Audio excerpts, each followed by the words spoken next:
شروع اللہ کے نام سے جو سب پر مہربان ہے، بہت مہربان ہے۔ الف لام میم۔ یہ کتاب ایسی ہے کہ اس میں کوئی شک نہیں، یہ ہدایت ہے ان ڈر رکھنے والوں کے لیے جو بے دیکھی چیزوں پر ایمان لاتے ہیں اور نماز قائم کرتے ہیں، اور جو کچھ ہم نے انہیں دیا ہے اس میں سے اللہ کی خوشنودی کے کاموں میں خرچ کرتے ہیں، اور جو اس وحی پر بھی ایمان لاتے ہیں جو آپ پر اتاری گئی، اور اس پر بھی جو آپ سے پہلے اتاری گئی، اور آخرت پر وہ مکمل یقین رکھتے ہیں۔ یہ ہیں وہ لوگ جو اپنے پروردگار کی طرف سے صحیح راستے پر ہیں، اور یہی وہ لوگ ہیں جو فلاح پانے والے ہیں۔ بے شک وہ لوگ جنہوں نے کفر اپنا لیا ہے، ان کے حق میں دونوں باتیں برابر ہیں، چاہے آپ ان کو ڈرائیں یا نہ ڈرائیں، وہ ایمان نہیں لائیں گے۔ اللہ نے ان کے دلوں پر اور ان کے کانوں پر مہر لگا دی ہے، اور ان کی آنکھوں پر پردہ پڑا ہوا ہے، اور ان کے لیے زبردست عذاب ہے۔ کچھ لوگ وہ ہیں جو کہتے ہیں کہ ہم اللہ پر اور یوم آخرت پر ایمان لے آئے، حالانکہ وہ حقیقت میں مومن نہیں ہیں۔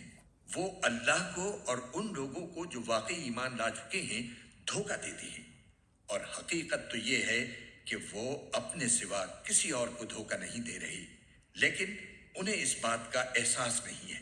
ان کے دلوں میں روگ ہے، چنانچہ اللہ نے ان کے روگ میں اور اضافہ کر دیا ہے، اور ان کے لیے دردناک سزا تیار ہے، کیونکہ وہ جھوٹ بولا کرتے تھے۔ اور جب ان سے کہا جاتا ہے کہ تم زمین میں فساد نہ مچاؤ، تو وہ کہتے ہیں کہ ہم تو اصلاح کرنے والے ہیں۔ یاد رکھو یہی لوگ فساد پھیلانے والے ہیں، لیکن انہیں اس بات کا احساس نہیں ہے۔ اور جب ان سے کہا جاتا ہے کہ تم بھی اسی طرح ایمان لے آؤ جیسے دوسرے لوگ ایمان لائے ہیں، تو وہ کہتے ہیں کہ کیا ہم بھی اسی طرح ایمان لائیں جیسے بے وقوف لوگ ایمان لائے ہیں؟ خوب اچھی طرح سن لو کہ یہی لوگ بے وقوف ہیں، لیکن وہ یہ بات نہیں جانتے۔ اور جب یہ ان لوگوں سے ملتے ہیں جو ایمان لا چکے ہیں تو کہتے ہیں کہ ہم ایمان لے آئے، اور جب یہ اپنے شیطانوں کے پاس تنہائی میں جاتے ہیں تو کہتے ہیں کہ ہم تمہارے ساتھ ہیں، ہم تو مذاق کر رہے تھے۔ اللہ ان سے مذاق کا معاملہ کرتا ہے اور انہیں ایسی ڈھیل دیتا ہے کہ وہ اپنی سرکشی میں بھٹکتے رہیں۔ یہ وہ لوگ ہیں جنہوں نے ہدایت کے بدلے گمراہی خرید لی ہے، لہٰذا نہ ان کی تجارت میں نفع ہوا اور نہ انہیں صحیح راستہ نصیب ہوا۔ ان کی مثال اس شخص کی سی ہے جس نے ایک آگ روشن کی، پھر جب اس آگ نے اس کے ماحول کو روشن کر دیا تو اللہ نے ان کا نور سلب کر لیا اور انہیں اندھیریوں میں چھوڑ دیا کہ انہیں کچھ سجائی نہیں دیتا۔ وہ بہرے ہیں، گونگے ہیں، اندھے ہیں، چنانچہ اب وہ واپس نہیں آئیں گے۔ یا پھر ان منافقوں کی مثال ایسی ہے جیسے آسمان سے برستی ایک بارش ہو، جس میں اندھیریاں بھی ہوں اور گرج بھی اور چمک بھی۔ وہ کڑکوں کی آواز پر موت کے خوف سے اپنی انگلیاں اپنے کانوں میں دے لیتی ہیں، اور اللہ نے کافروں کو گھیرے میں لے رکھا ہے، ایسا لگتا ہے کہ بجلی ان کی آنکھوں کو اچک لے جائے گی۔ جب بھی بجلی ان کے لیے روشنی کر دیتی ہے وہ اس روشنی میں چل پڑتے ہیں، اور جب وہ ان پر اندھیرا کر دیتی ہے تو کھڑے رہ جاتے ہیں۔ اور اگر اللہ چاہتا تو ان کے سننے اور دیکھنے کی طاقتیں چھین لیتا۔ بے شک اللہ ہر چیز پر قدرت رکھتا ہے۔ السلام علیکم، بسم اللہ الرحمن الرحیم۔ آپ کا بھائی، آپ کا دوست ذائق ہاشمی۔ آج ہم سورہ بقرہ سٹارٹ کرنے والے ہیں۔ سورہ بقرہ کے بارے میں آپ کو ایک خلاصہ بتا دوں اس کو سٹارٹ کرنے سے پہلے۔ سورہ بقرہ چیپٹر نمبر 2 ہے قرآن کے، جیسے میں بتایا 114 چیپٹرز ہیں، اس میں چیپٹر نمبر 2 جو ہے وہ سورہ بقرہ ہے، اور اس کی ٹوٹل 286 ورسز ہیں۔ اس کا نام بقرہ کیوں رکھا گیا؟ کیونکہ اس میں گائے کا ذکر ہے۔ آیت 67 سے 73 تک گائے کو ذبح کرنے کا حکم ہے، تو اس لیے اس کو اس نام پہ اس کا نام بقرہ رکھا گیا۔ اس کا زمانہ نزول آپ یوں سمجھیے کہ جیسے حضرت پاک علیہ السلام کی 63 ایئرس کی لائف ہے، اس میں سے 10 سال جمع 3 سال جمع 10 سال، پہلے کے 13 سال آپ کے مکی کے ہیں، اس میں سے 10 سال آپ کے مکہ مکرمہ کے ہیں، اور اس کے بعد پھر باقی کے جو 3 سال ہیں وہ آپ نے اس گھاٹی میں گزارے، جس کو شیب ابی طالب کہتے ہیں، جہاں خدیجہ رضی اللہ عنہ کا گھر تھا، اور باقی کے جو آخری 10 سال ہیں وہ آپ نے مدینہ میں گزارے۔ تو اس جو سورہ بقرہ ہے، یہ زیادہ تر جو میجر اس کا پارٹ ہے وہ مدینہ میں نازل ہوا، تو یہ مدنی صورت ہے، اور اس کا کچھ پارٹ جو ہے وہ مکہ میں نازل ہوا جو مائنر پارٹ ہے، اور اس کا جو اینڈ ہے سورہ بقرہ کا، آمن الرسول بما انزل الیہ من ربہ والمؤمنون کل آمن باللہ وملائکتہ وکتبہ ورسلہ، یہاں سے لے کے اینڈ تک وہ سارا مکی پارٹ ہے۔